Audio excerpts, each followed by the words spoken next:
There are certain things in life that you didn't need to know. Like all Fruit Loop colors taste the same, or the apples you buy at the grocery store can be more than a year old. However, there are some things you need to know that people are keeping from you. Rule number 1, the rule of utility. When you think of having money, what comes to mind?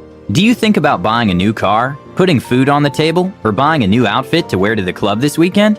If any of these items come to mind, then that's good, because it shows that you understand what money truly is, which is a tool we can use to acquire the things we want or need. Unfortunately though, the real utility that money provides is not often completely understood, and this is where many people go wrong. For instance, if right now you're making a rather low income, chances are that you think that making more money will resolve most of your issues. However, while money can solve money issues, it can also propagate a host of others. For instance, now you're making double what you used to, yet you're working twice as much, which your partner isn't in love with, and as such you're now facing relationship issues. Plus, because of your busy schedule, you haven't gone to the gym in a month, and your normal fitting pants are starting to get a little tight. Now, this isn't to say that you shouldn't strive to make more money. As long as you're resolving more issues than you're creating, you should be slowly improving your overall quality of life. However, it's important to keep in mind that there isn't a single person on Earth who doesn't have any problems whatsoever. For example, if you're a millionaire, you may not have to worry about bills, but you could have family members asking you for money all the time. Alternatively, you may struggle with the worry that one day you could lose all the wealth you've worked so hard to amass. Therefore, while you can strive to make as much money as possible, never let it fool you into thinking that with more money will come a problem-free life. Rule number 2, the rule of time. Ask any rich person and they'll tell you that time is by far and away the most valuable resource we have. Sadly, most people fail to appreciate how time factors into building wealth, and it's for this reason that most people will live their entire lives in a state of financial mediocrity. However, those who do master time tend to master money, and they do this by understanding the 2 core ideas I want to share with you now. First, it's nearly impossible to trade time for money. That is when it's just your time that you're trading. You and I only have so many hours in the day, and unless you're making an ungodly amount of money per hour, generating a 6-figure income on your own can be tough. That is assuming you're striving to make good money and get rich before you're in adult diapers. The other problem with time is that as we age, we tend to have less of it to commit to making money. For instance, when I was young and single, I could work 14 hours a day no problem. However, when you start having homeowner and relationship responsibilities, or add kids into the mix, time isn't a resource you can maximize in order to get rich. This is why the richest people among us look beyond their own 24 hours when trying to build wealth. If you look at the richest people on the Forbes list, they're all business owners who have leveraged other people's time, capital, and expertise. This isn't a coincidence. Now, does this mean you've got the concept of time all wrong? Not at all. This is all to say that becoming rich requires you to appreciate how your time factors into your wealth-building journey. For instance, it takes time to build career experience that will allow you to climb the corporate ladder. It takes time to learn how to start up your first business and scale it to the revenue figures you want. And it definitely takes time to leverage the power of the stock market and compound interest to become rich. Just ask Warren Buffett. Once you wrap your head around how to capitalize on time, both your own and others, building wealth becomes 10 times easier. Rule number 3, the rule of protection. Have you ever asked yourself why you work? Chances are it's not because you love listening to your coworkers telling you about their family drama, or like working late in order to meet an unrealistic deadline.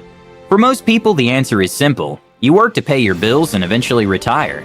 Sadly, while most people have the skill of accumulation, in that they work for years to generate the income they need to meet these goals, they lack the skill of protection and extend their path to financial freedom more than they have to. So what does the skill of protection entail? It's fending off foes that want to take your money, and we face them every single day. It's the vacation your wife's been begging you to go on that will set you back 3 years of savings. It's the oversized home that your parents expect you to buy to uphold the family name. It's the $60,000 car that you hope will add some excitement back into your life. Each one of these are financial foes, separating you from your main goal of financial freedom. You see, anyone can go out and make money. What separates those who get and stay rich and those who struggle financially is how they manage the resources they have. This is important to internalize because just like you can't out-exercise a bad diet, you can't out-earn a spending problem. So the more protective you are of your money, the better. Rule number 4, the rule of minimal savings. For the entirety of your life, you've been told to save your money. Your parents told you to save for a rainy day. The news tells you to stash your cash. And of course, banks are more than happy to take your money. However, should you actually be saving your money? Not always. You see, saving money isn't the path to wealth and prosperity that people make it out to be. In fact, when you save your money, the only person you're making rich is the bank. You may not know this, but banks generate a large amount of their income using your money. They take your deposits and lend it out to others at lucrative interest rates, while paying you a pittance in the process. Now, does this mean you should avoid saving money altogether? Of course not. It just means that you need to be more strategic in how much money you stash in the bank. For instance, I only put enough money in the bank to cover emergency expenses and my day-to-day bills. Being on the more conservative side, I like having a year's worth of expenses in the bank, but a good goal for anyone just starting out is to have anywhere from 3 to 6 months set aside. Then with the rest of my money, I use it to acquire real estate, index funds, and the like. This allows me to generate much greater returns than the bank would ever give me, and it's for this reason that you want to minimize how much you save, while in turn maximizing how much you invest. Rule number 5, the rule of expectation. If you're like most people, then you've probably told yourself that once you hit a certain salary or net worth figure, you'll be happy. I know that I've told myself this thousands of times, yet what I've come to realize over time, and you may have too, is that getting to our stated goal never fully satisfies us. It simply causes us to push the goalpost further. For me personally, I told myself that once I made $80,000 a year at my job, I would be happy. However, once I got there, I decided that making $100,000 would be better, then $120,000, and so on and so forth. So, is this to say that you shouldn't set financial goals for yourself? Not at all. However, pushing off being happy into the future is a big mistake, and sadly, most of us continue to make this mistake day after day. Now, why is this important to realize? Because even though hearing me say this is probably resonating with you, most of us don't really internalize this thought, and instead, we keep pushing the goalposts further. And what I've come to learn over time is that when our current state and expected state don't align, this is when frustration and discontent arise. For instance, let's say that last year you got a brand new job making $75,000 a year. This is the income you knew you deserved, so once those paychecks came rolling in, you were more than content.